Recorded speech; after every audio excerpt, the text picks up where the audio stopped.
14 KG ಚಿನ್ನಾಭರಣ ಪಡೆದು ವಂಚನೆ ಆರೋಪ. ಐಶ್ವರ್ಯ ದಂಪತಿ ವಿರುದ್ಧ ಮತ್ತೊಂದು ಎಫ್ಐಆರ್ ದಾಖಲು. ರಾಜರಾಜೇಶ್ವರಿ ನಗರ ಠಾಣೆಯಲ್ಲಿ ಕೇಸ್ ತನಿಖೆ ಶುರು.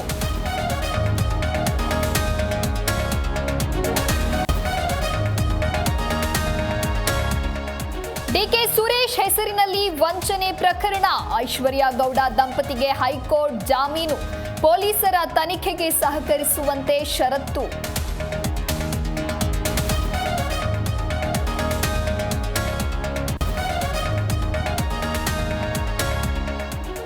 ಜಮ್ಮು ಕಾಶ್ಮೀರದಲ್ಲಿ ಯೋಧ ದಿವಿನ್ ಹುತಾತ್ಮ. ಹುಟ್ಟೂರಿಗೆ ಯೋಧನ ಪಾರ್ಥಿವ ಶರೀರ. ಮಧ್ಯಾಹ್ನ ಸೇನಾ ಗೌರವದೊಂದಿಗೆ ಅಂತ್ಯಕ್ರಿಯೆ.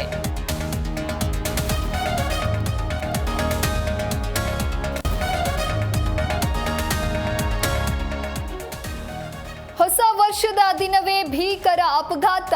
ಕಾರು ಬೈಕ್ ನಡುವೆ ಡಿಕ್ಕಿ, ಯುವಕರಿಗೆ ಗಾಯ. ದಾವಣಗೆರೆಯಲ್ಲಿ ಹಿಟ್ ಅಂಡ್ ರನ್ ಮಾಡಿದ ಕಾರ್ ಡ್ರೈವರ್.